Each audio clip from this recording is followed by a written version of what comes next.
malam Tuhan sang sentuhnya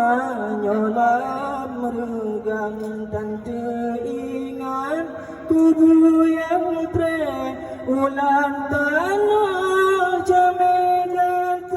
wahai mata jaya tubuh anak tamro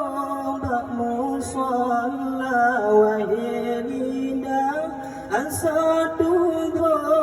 pangkan jihad zikir gada kepuh harta mendung tinggai hanya amai yang berlebar menyentuh di dalam jad malaikat surga.